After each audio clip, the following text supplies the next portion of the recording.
Schedule caste में लेखक भी हैं, पाठक भी हैं और ग्राहक भी हैं, लेकिन पिछड़ों में ये अभी भी दिक्कत है। लेखक भी नहीं है, पाठक भी नहीं है और ग्राहक भी नहीं है। हाँ, तो ये एक समस्या है, पिछड़ों की पत्रिका नहीं निकल रही है और सफलता नहीं। आप देख रहे हैं कर्तव्य एवं निष्ठा का बयान, साहित्य और संस्कृति का बयान, समता की आवाज बयान टीवी। नमस्कार, मैं साक्षी गौतम और आप देख रहे हैं बयान टीवी। चंद्रभूषण सिंह यादव समाज के जागरूक व्यक्तियों में से एक हैं। ये पिछले 2 दशकों से सामाजिक आंदोलन में सक्रिय हैं। यादव शक्ति पत्रिका के संपादक भी हैं। पिछड़े वर्ग की पत्रकारिता पर ये क्या कहते हैं, आइए सुनिए। तो समाज में राजीव सिंह यादव, उन्होंने यादव पत्रिका यादव करके उन्होंने बहुत पहले निकलना शुरू किया। उसका नाम यादव ज्योति हो गया, तो अब तो बंद हो चुकी है, बनारस से छपती थी।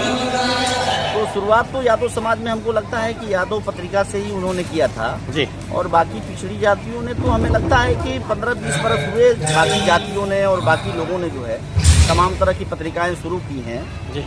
तमाम जातियों और वर्गों के नाम से अपने समाज को जागृत करने के लिए। लेकिन जो काम होना चाहिए पिछड़ी जातियों की तरफ से पत्रकारिता के क्षेत्र में या पत्रिकाओं के क्षेत्र में अभी संतोषजनक स्थिति में नहीं है। मीडिया में अगर कोई है भी तो अब दीपक चौरसिया को आप देख ही रहे हैं, वो तो बैकवर्ड है, लेकिन दीपक चौरसिया से कोई बैकवर्ड की बात या बैकवर्ड की बात को या आप उम्मीद कर सकते हैं कि वो करेगा। तो ऐसे लोग भी तो हैं जो मेन स्ट्रीम मीडिया में अगर हैं तो भाग जा रहे हैं, या वहाँ जो मालिक उसका है उसके वो गुलाम है। जिस तरीके से SC ST विधायक और सांसद हैं तो कि बड़ी तादाद में, लेकिन अपने मुद्दों पर उनकी गिगी बदी रहती है, जबान नहीं खुल सकते। इसलिए पार्टी का सिद्धांत और पार्टी का नेतृत्व, पार्टी का टिकट, ये सारी चीज़ें चली जाती हैं। वही स्थिति मेन स्ट्रीम मीडिया की भी है।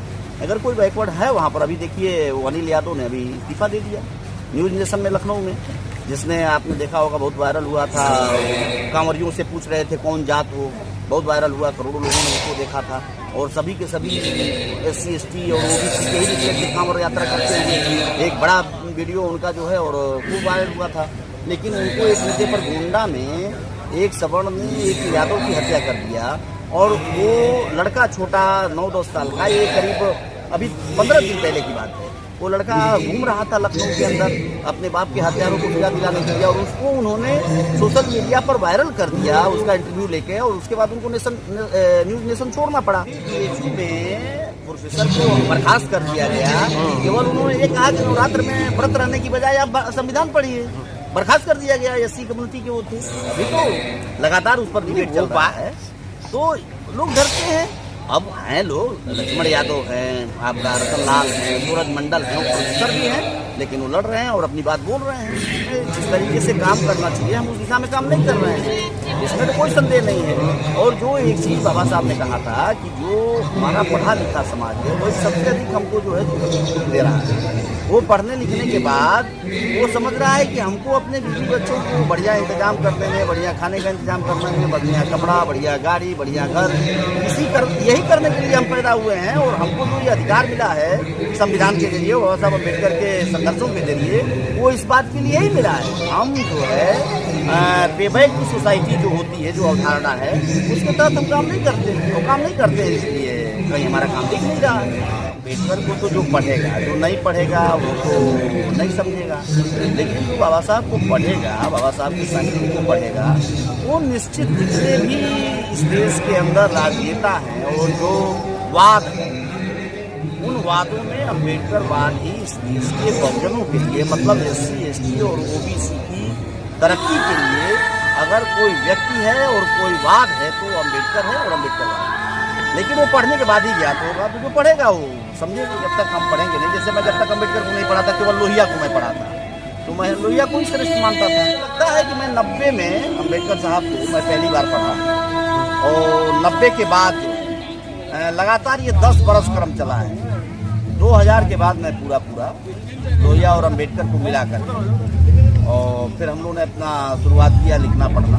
लेकिन अम्बेडकर, कोई संदेह नहीं है कि अम्बेडकर सर्वश्रेष्ठ है। पत्रिकाएं तो पिछड़ों ने भी बहुत निकाला, जैसे आपका अम्बेडकर टुडे राजीव रतन मौर्य ने निकाला, आपका आईना एक डॉक्टर रामोशी सिंह हैं उन्होंने निकाला पटना से, और आपका एक पत्रिका कौशलेंद्र यादव, वो सरकारी डिप्टी कर्मचारी है, आरटीओ हैं, उन्होंने निकाला।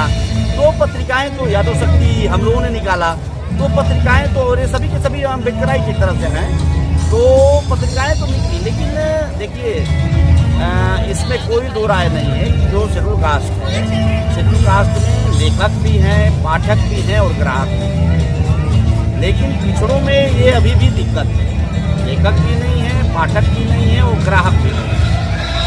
हाँ, तो ये एक समस्या है, पिछड़ों की पत्रिका नहीं निकल कर रहा है और सफलता भी नहीं है। इस बात को मैं स्वीकार करता हूँ कि जो एससी कम्युनिटी के लोग हैं, चाहे वो प्रोफेसर हों, चाहे वो डॉक्टर हों, चाहे वो पत्रकार हों, उन लोगों ने काफ़ी काम किया है और उन लोगों ने इस अभियान को और इस मिशन को आगे